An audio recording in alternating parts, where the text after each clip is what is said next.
Thank you so much for joining me today. I really appreciate it, and it's nice to see you and where you are. Um, so, for our listeners, can you tell me a little bit about who you are, where you are, and how you got started in this tea thing? Yes. Well, I am way out in the country in Middle Tennessee in the US. And we moved here about 15 years ago, and my husband retired from the military. And through a series of strange events, we ended up building a small cottage in our wood line for our mothers to come and spend extended period of time. They were both widows. And so when our moms weren't there, we got to thinking, my daughters and I, that it would make a really pretty little tea room, not knowing if there'd be any interest at all. So we kind of pooled our skills. I had one daughter who loved to bake, another who was extremely organized in office matters, and another one who was just a little girl and loved to talk to people, and she was very social. So we kind of pooled all those skills and opened our doors. And I was really pleased that it was received well in our little country community. But through the years, it's been 10 years now, through the years, we've grown to expand a little bit wider circle. Our community has grown to include several counties in the little Middle Tennessee area. And we have just continued to grow and develop tea education classes, tea for children, um, kind of all different kinds of interesting anything that you like, you can kind of blend in with a tea offering, and that's what we've kind of done. Yeah, it's amazing, isn't it? How you can Uh-huh. kind of, like you say, kind of develop all these events and do these specialist little things. That's so exciting to see that you've done that. And your the name of your business is Three Sisters Tea Room, is that right? That And is is correct. Yeah. that's named after the three daughters, I take it. Yes, I jokingly say it's three sisters and one mom, but I did name it Three Sisters. And often when people come and I'm the only one standing at the door, they think I've got it's my sisters, but it's not. It's my girls. But Yeah. my girls were 10 years younger when we started, and so they're doing this thing. They're growing up and they're fledging, and so I'm being left on my own to try to maintain, and it's gotten a little bit more challenging without Yeah. them. Yeah, I can imagine. I can imagine. Um, I understand that as well as running the tea room, you've written books as well on the subject of tea. How did that come about? Yes, that was another sort of outgrowth of the tea room. We had a lot of passions. One of the passions is poetry, another would be art, another was just recording, like journaling and recording memories. And so slowly we just started to compile those interests into a book and kept them tea related. So my one of our books is an art book, all of beautiful fine art that depicts images of tea. It might be a child or an adult, inside, outside, but just some kind of beautiful scenic picture with people and tea. And so that was a real labor of love. And one of my daughters is a real poetry lover. And so she started to compile poetry, not necessarily about tea, but just beautiful children's poetry. And there are a few in there, particularly about tea. And the tea journal was just something that I was looking for personally when we would go to visit other tea rooms or just go to girlfriends' houses for tea. And I wanted to have a picture and I wanted to record some special memories and thoughts. And so we just can develop sort of one of those blank journals. It's a guided journal, a low content journal. I'm not sure what the proper term is, but that's really been one of our favorite books because everybody's pages look so different. And so sometimes Yeah. we get people that send us photographs of their pages, and I just love to see the creativity that they have come up with and how that little book is preserving their memories. Yeah, it's amazing, isn't it? How the tea room space does give us those memories. And it's such a great idea to actually have that in a journal. So you've got like the place to go and they're all collected, like you say, with pictures and everything as well. That's a really cool idea. So how did you manage to make time? Because being a tea room owner myself, it's a busy world. So how on earth do you find time to do all the writing? Yes, well, writing always, I have six children and we live on a working farm. So, What? time is a little bit sparse. But I always enjoyed, I don't know, the creativity just started to hit me in the late hours. So after the children would go to bed, that was primarily when I did my research, looking for photograph or looking for fine art, and also just brainstorming with my eldest daughter. She was allowed to stay up later, of course, and we did a lot of brainstorming together in the later hours. And she's our graphic designer. She does all of our book covers, all the layout and design, all the editing. And so she takes all my scribbles and makes it into something beautiful.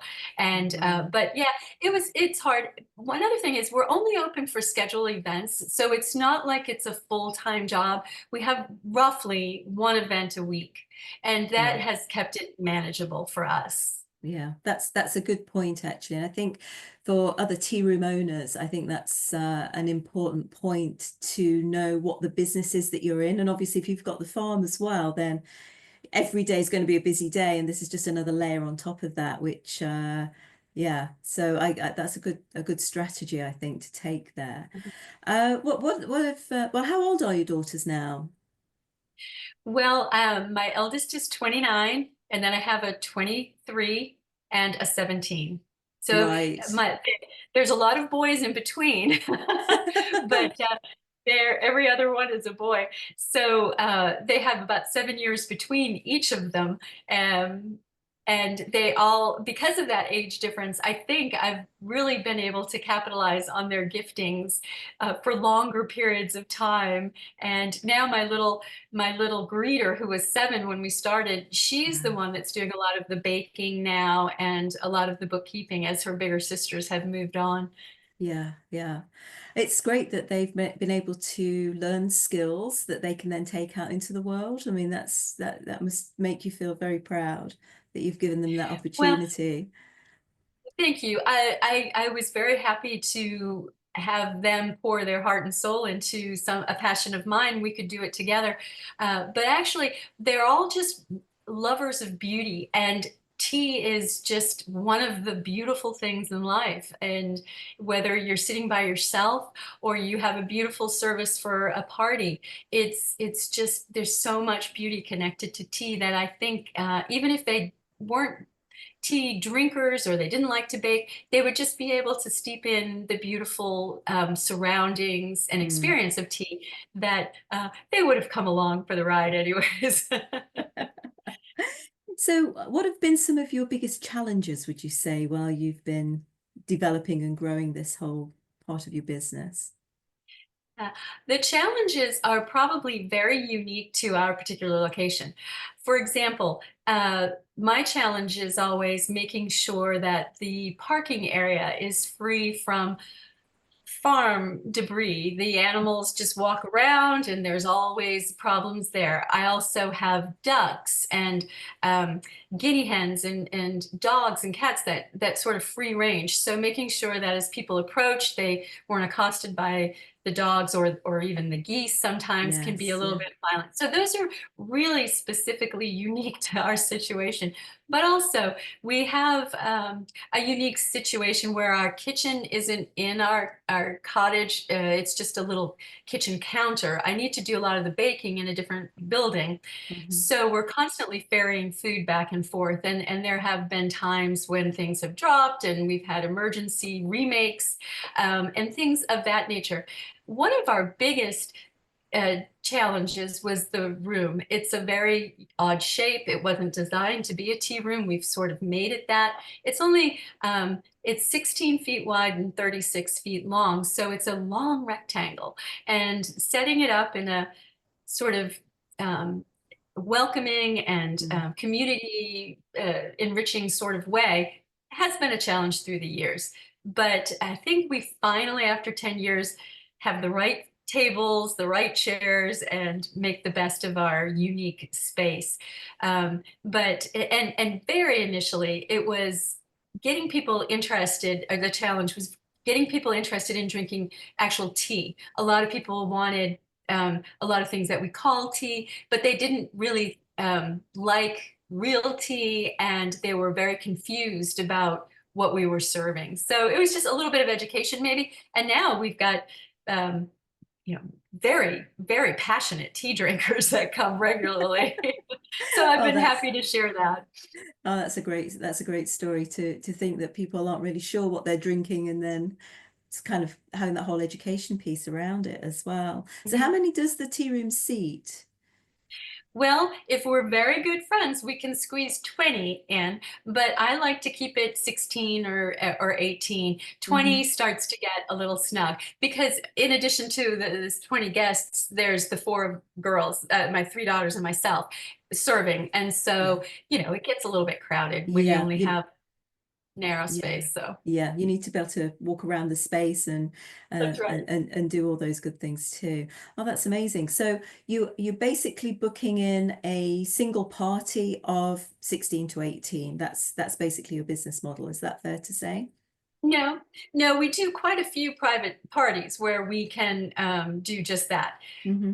But we post our teas monthly and have one a week, and people make reservations. So we may have a single come, or we may have a party of four or five come, and Hmm. anywhere in between. So when people come, one of the maybe an unexpected, I think, pleasure of the tea room, but maybe other people are just not expecting it, is that you might sit with some people you don't know. We have table for seating of four at each table. So a single might have to sit with three people she doesn't know. But I've not ever in 10 years had it be an unpleasant experience. I think the heart of tea people is just kindness, and that flows across the table, whether they've strangers when they meet, they almost always are exchanging contact information by the time they leave. So it's a blessing. Yeah. Yeah, no, I see. I understand what you're saying there. So do you have tables of four? Is that how Hmm. that's kind of Hmm. set up? Okay. I must admit, I've had that experience as well, where I've tried to bring people in and they've sat with people they didn't know before they came, but then they kind of leave as friends, which Yeah. you have that you have that commonality with the tea and the experience, and ladies like to chatter. I'm assuming most of your Yes. guests are ladies. And I think the other thing is, are you finding that you have people across the generations as well? Yeah, isn't that beautiful? We have a lot of mother-daughter, whether that might be a senior mother and a daughter, An 20 adult years, daughter. Yeah, 25. Yes, yes, as well as young moms with little girls yeah, coming. So it runs the age group, and I love that because I have a passion for the elderly. Anyways, we've taken so many teas into community nursing homes or senior centers, and so I've loved having young college age women sit with some of our older regulars, and it's always a good mix, and the end result is always very positive. So I think we have too much isolation of the age groups, and this is just one really mm, short opportunity to mix things up a little bit. But we do yeah. have a fair number of men that come. Um, uh, I'm not going to say every single tea, but certainly once or twice a month, we have a couple or two that come, predominantly older couples that come, and we have some special treats for them. We have more masculine tea settings and whatnot, just to make them feel a smidge more comfortable. That's right. But even they tend to be they tend to steal the show and just be the center of attention in the tea room when they come. I don't know why, but it's just a real pleasure. Oh, that's amazing. Really amazing. What advice would you give to other tea room owners? Is there something that Mm, kind of sort of jumps out that you would like to share? yeah. I would love to. The one piece of advice that I have is that there's no right or wrong way Mm. to set up your tea business. Use what you have. We didn't have a beautiful hotel lobby to serve our teas in. We had a country cottage in the woods, and any kind of uh, thing in between those two is a possibility. Just it has to be your passion. It has to represent who you are. You can't fake it. When we first started, I thought, well, we'll just do very lovely traditional afternoon tea in the British feel. That didn't really meld with our country setting. We needed to be harvesting the food from our garden and serving it Mm. up at the table. So it became a little bit more rustic, maybe, food, a little bit heartier food. And so you just use what you have to your advantage and to the best, make it an asset, and don't copy other people's. There's no reason to copy. Mm. Your model will be fresh and very distinctly yours. Yeah, If yeah. you are inspired by other people but don't maybe imitate other people.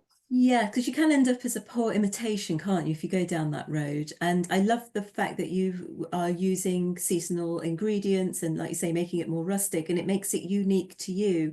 And if everybody did that, if everybody was very authentic to, like you say, what they have available, their surroundings, their setting, their history, um their upbringing, whatever it is that makes them unique, then you will be different and you will be more attractive because if it was all a cookie cutter, then it would be really dull and boring, and you'd only ever go to one place where it's nice to go to lots of different places and get slightly different experiences. And I think that's what our guests are looking for. So I think that's a really, really good tip there. How did you come across Tea Room Secrets? Ah, well, every couple of years, I find I need a little bit of inspiration myself. Yeah. And so I'll do a little bit of a search on Facebook for either tea room groups that might be even sometimes just sharing beautiful pictures of their tea Mm. settings, their tables, or exchanging different recipes. And maybe it's not tea room owners, it's just people who love tea. Yeah. But I do especially look for a group or two that are unique to tea room owners, because we do face unique challenges. And it's so encouraging to get another take on it, because we're not just business owners, we're tea business owners. And it's so very, very different than running a traditional restaurant or even a coffee shop. I mean, tea is Mm. very, very different. There's a lot of components to it that are tricky for us. Like, I was just looking on the Facebook page before I logged on, and it was talking about how to deal with vegan requests and Mm. vegetarian requests for someone who is new to it. And I think that that's such valuable information. So, anyways, to answer your question, is every once in a while I have to find some fresh inspiration, and your Facebook group was it, and I appreciate it very much. Oh, thank you. Thank you. It's lovely to have so many people kind of finding us through that particular page. And we've got people in our group now from not just the US, but the UK, Canada, Australia, and everywhere in between, which is kind of cool, Wonderful. really, which Yep. which Yep. is good. But yeah, it's a fair point. Although there's a lot of things in business that are the same because we have to hire, we have to price, we have to um, put our menus together. We still have to do our accounts. There's certain things, our marketing. There's so many things that are the same across business, but then it's those little nuances that make it different. And what I love about the tea room environment is that you can have all these spin-off services. So, like you mentioned, this educational part or etiquette. And you're sharing knowledge as well as your love of the food. It makes it much more personable than a restaurant or a cafe. I mean, you might know the person the barista that's doing your coffee, but I think you can get to a much deeper level with your guests when you are the tea room owner and you've got that whole ensemble of things that you can offer, and your evidence of that with the books and everything that you're doing as well. Well, So thank you. Yeah, I do think that there are a few special needs that we tea room owners have that are unique to us, and it's good for us to join together and get support and encouragement from one another in particular. that's right. Absolutely. Absolutely. Um, so what kind of benefits have you had then from being in the group, apart from a little bit of inspiration? Yes, a little bit of inspiration for sure, but also just like I was talking about the post this morning, I get a lot of requests for gluten-free or uh, vegetarian, or no cheese. Well, different requests. And so when I Yeah, go saw, for it. when I see posts about menus, I find that that's very helpful because I have posted pictures of my menu board on different sites, and they'll say, well, that's not an afternoon tea because it has soup or it has salad. Mm, And I'm thinking, okay, let me reconsider what I'm doing on my menu. So I found a lot of support for creating menus, but even still, if that's what I have, if my greens are coming in, that's really what I'm going to be serving. So yeah, I try to follow tradition, but also use what I have. absolutely. I think, let's see, a couple of other posts were on seasonal table decor. I liked that were very helpful. Maybe you don't need to always have flowers on the center. I like some different ideas for centerpieces. Mm, Also, sometimes someone can just mention a helpful book that they've read, or that they might even just have a picture of a tea book on the table that they're showing, and that'll trigger me finding that book and using that as a means of helping me um, just enhance my service, better my service. yeah, So, but mostly I tell you, it's just the fellowship. I love to get on there and just start reading the posts and the comments. yeah, People are very polite and kind and supportive. And yes. I find inspiration just in that. I don't have currently any kind of business group that I'm a part of. I've done Mm. that in the past, but and I feel like that's kind of a virtual version of my support group. Yeah, it's something that I think we do fall into this idea of being quite, it can be quite lonely as a business owner generally, and certainly as a tea room owner. There's not a lot of us around. We tend to have, quite a wide geographical area that we work with, and it can be hard to find others. So I think in that regard as well. But also Yeah. this idea of you do you, get ideas and see if it works for you. But if you want to serve soup, serve soup. It makes you different, doesn't it? So Yeah. I always Well, always thank say you for that. that permission. Well, no, but it's that kind of thing, isn't it? That I've had people ask me, well, what's the standard afternoon tea? And it's like, wouldn't it be dull if it was a standard? So, I Agreed. think there's lots of variants that we can build into that brings in our personality and, like you say, your situation, your local, your local things that you're growing in the garden, might be local recipes. There might be things that you're doing that are specific to your region. And if you did something completely out there, they might not get it. And you've got to kind of, take that judgment call that's going to work for you the best. Yeah. Um, Yeah. so the books that you've written, I know I keep coming back to that. I'm just fascinated with the fact that you've written six of them. I think I managed two when I had my tea room, but it does take a lot of time and work. Are they available on Amazon? Are they just available in your tea room? How do we get hold of those? They are available on Amazon, and they are, when they're not out of stock, available at the tea room as well. Yes, Yeah, thank you. yeah, yeah. No, that's great. And what is your website so that people can get in touch with you? www.threesisterstearoom.com. It's very straightforward. And you're in Tennessee. What's the name of the town you're in? We're in Campbellsville, Tennessee. It doesn't even have a post office. It's so tiny. Oh, it sounds delightful. It really does. And the fact that you've got the farm and you've got all the livestock wandering around in the yard, I think that is well, that's going to set you apart anyway, isn't it? That's absolutely Yeah. wonderful. Yeah. Fantastic. I understand that you've been doing a podcast over the last couple of years or so. What tell us a bit about that?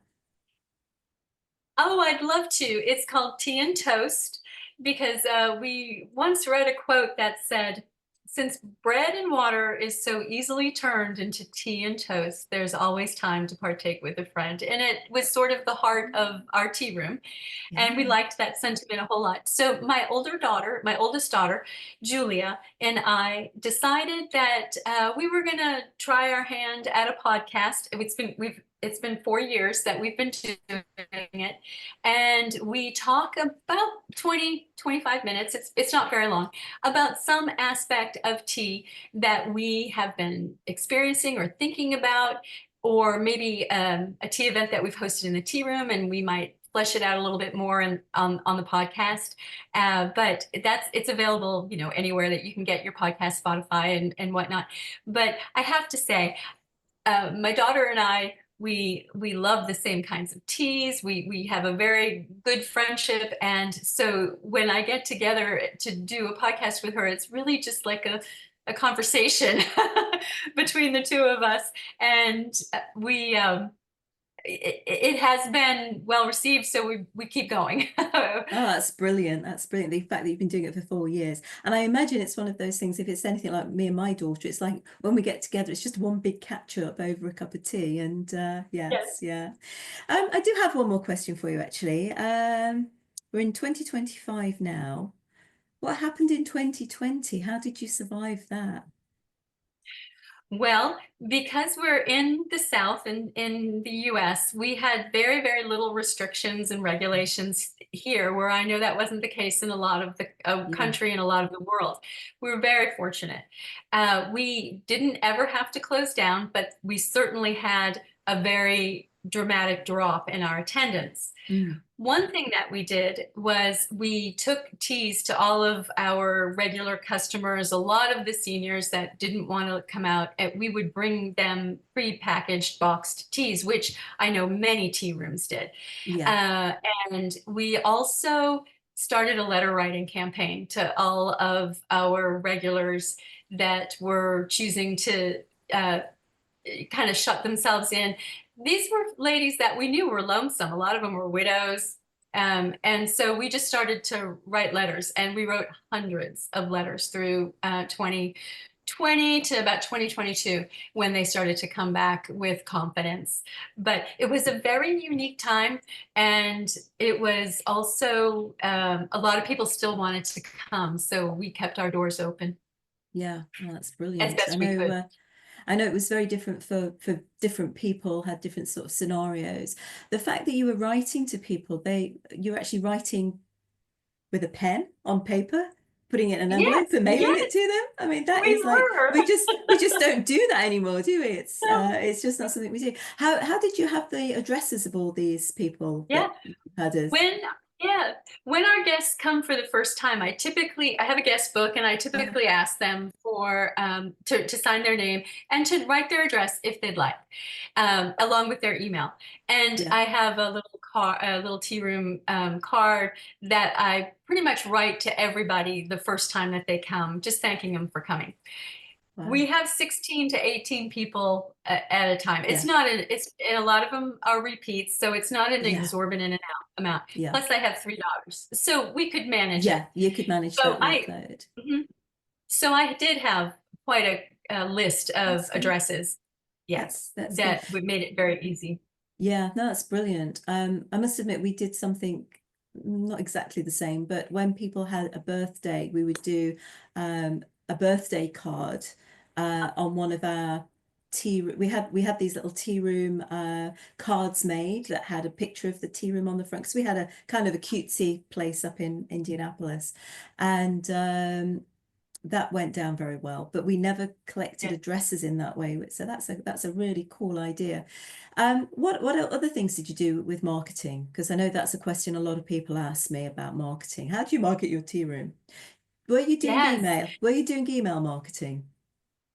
Well, I had a Facebook page for that's pretty much all I could manage, and then we had a website. Yeah. But beyond that, I didn't do any other social media.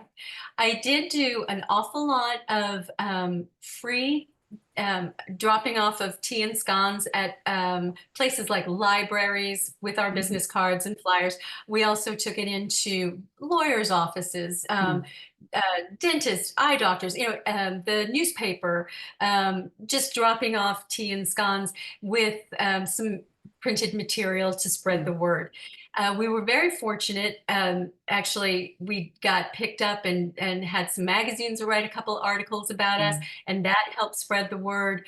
And I'm just trying to think if there was. Oh, and also we spoke about tea a lot of places. We mm. go to historic homes and give Yeah, maybe like a little tea talk or a tea tasting, and have our printed material. Libraries, a lot of libraries, yeah, even the local college. I did some basic tea talk education, tea tastings with our material. And yeah. so then it just exponentially, the word passed. Yeah, yeah. Was that something you only did at the beginning when you first started, or is that something you kept going throughout? And is it something you still do? I still do. We call it Three Sisters on the Road, and we go to quite a few. We're very antebellum historic section of Tennessee, a lot of Civil War history. So we all these beautiful old homes with lovely porches to host teas in the springtime, and so we go all over speaking about tea and doing tea tastings still to this day. We also do a lot of private parties on site for different people too, where we Yeah, cater the teas, which yeah. I'm getting a little old for that. That's a big undertaking. It is. It's a lot of carrying stuff about as well, isn't it? Especially if you're taking the teacups and all the china and everything with you. Yes, But indeed. yeah, no, that's good. I must admit, I think that is probably one of the best ways of marketing your business. It's certainly the strategy I took, um, Okay. doing tea talks and education and just being everywhere. I remember another business owner, different type of business, came to me and said, "Tina, you turn up everywhere," and it's like, yeah. Because I'm in business and this is how I market. I never paid for a penny in advertising, but I put the effort in. And I think that's Right. probably one of the best things that you can do. And interesting that Facebook was your preferred social media platform. Again, I think for the older generation, and I'm counting myself in that, um, Facebook is probably the place. Whereas if you have a slightly younger demographic, then Yes. maybe Instagram or TikTok is, where people there are turning up. But no, that's good to know. That's good to know. Yeah. Excellent. I'm glad that it's working as well. So what's your next event? Have you got a busy weekend? Well, we have, excuse me, we have our Valentine's Day tea events coming up. Oh And yes. we also are speaking at a historic house in a couple of weeks about, it's actually Andrew Jackson's home. So we're talking about the types of tea his wife would have had and served, and we're blending a tea for that event as well for the house itself, the Hermitage, it's called Andrew Mhm. Jackson's home. So we're blending a tea for them, and I'm very excited about that. I love to blend teas and create something unique and special for a special occasion. And let's see, we also have our tea. We call it Tea 201, where we go a deep dive into a type of tea. And this time we're touching on oolongs. So that's always a real Oh, favorite. yeah, yeah. No, that's a good one to do a deep dive on, I must admit. Yeah, Excellent. So do yeah. you do a lot of blending in your business? We do. My daughter, my daughter is a master herbalist, among other things. Oh, And so wow. she grows a lot of her herbs and Yeah. does a lot of our blending. And Wow. we actually, yeah, yeah. So it's something that we've really enjoyed through the years. Is there no end to your family's talents? Well, yes, there certainly is, but I have daughters with a lot of interests. I was going to say that you are one lucky lady. You really are. Thank you so much, Jennifer. I think we'll wrap up at that if that's okay. And I really, really appreciate your time today. Thank you, Tina. It's been such a pleasure to talk to you. Yeah, What no, we're no, go about. ahead as we're here. Yeah. I was really interested to kind of read your story about going through some training and deciding to dive into the podcast world, the broadcasting world. And so, what your motivation for that was, because I see you have some training courses that you have up, and so it's kind of a little bit of a different direction. Yeah, I hope it's not too confusing, but I ran my tea rooms in the US for well, nigh on 10 years actually. We didn't really survive the COVID situation because we had to have social distancing amongst tables, which meant we Mm-hmm. went from 20 tables down to six, and it just didn't Yeah. make it wasn't really viable. And we were getting to that point where we were thinking about, do we go back to the UK? My husband took early retirement, and things just lined up to the point that we could move back, and we moved back in 2022. We moved out to the US in 2008. So I've been out there for a Okay. long time, 14 years. It was time to come home. Um, Yes. but then it was like, do I want to open a tea room here in the UK? I don't really. I've done that. I've worn Mhm. myself out doing it.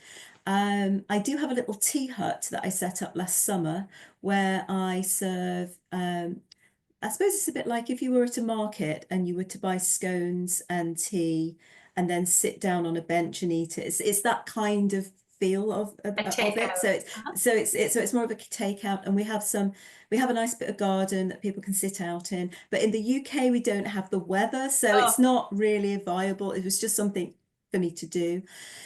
So then I was thinking, well, what do I want to do with the rest of my life? And I'm too young to retire. Well, at least I think I am. And it was like, well, I'd really like to do some more TV stuff. And because I'd done quite a lot of, I don't know if you've seen some of my videos, but I've done quite a lot with Indie Style and Fox 59 in Indianapolis. Before that, in the UK, I had a different business altogether and did a lot of TV. And it's like, I think there's still stories to be told, and I'd like to get it out to a bigger audience. So I've decided to go back to university and do a 3-year degree in broadcast Uh-huh. journalism. And part of that was, well, I have this group of tea room people in America predominantly. I could do a podcast, and it kind of seeds it. So I'm doing it from an experience and I suppose it's kind of adding to my portfolio of work, but it's also adding value to the Tea Room Secrets environment. So it was kind of like a win-win. Yes. Well, will the podcast be something you can use for a school assignment, maybe? Um, Possibly, but everything that I do is what we say in broadcast is the more you do it, the better you get. So that's the idea. Yes. So we'll see. But Yes. ideally, my end game is I do want to go on to national TV with either a program around tea, because I don't think that's been done before, tea rooms. I've one idea is tea rooms versus public houses. There's a story there, Okay. but anyways, Okay. um, but the other thing is there's a show here called Escape to the Country and another one called Country File, which is all about rural England in its various Mhm. aspects, and I would love to present on that. So Oh, that's my yeah. end game. But in the meantime, Okay. I'm taking a wiggly road. So Great. I Well, just like variety. yeah. Well, I just wish you all the best. That just is a remarkable decision to or career change to make, and I just hope that you can blend all of your loves together and do Well, I think something that's it, you isn't really it? enjoy. It's Mhm. just finding the sweet spot and something that's Yes. inspiring without burning Yes. yourself out, because we've had a Now, bit do of you do that. the editing for your podcast? Yes. Oh, good Yeah. for you. I hate that job. Yes, it does take forever, but that's why, Yes, yeah. But like I say, the more I do, the better it'll get. So that's the hope. yes, yes. Oh, Well, thank you thank so you much, so much. Jennifer, for reaching out and being my Yeah, first guest. I do appreciate okay. that. And I thank you very much for your time.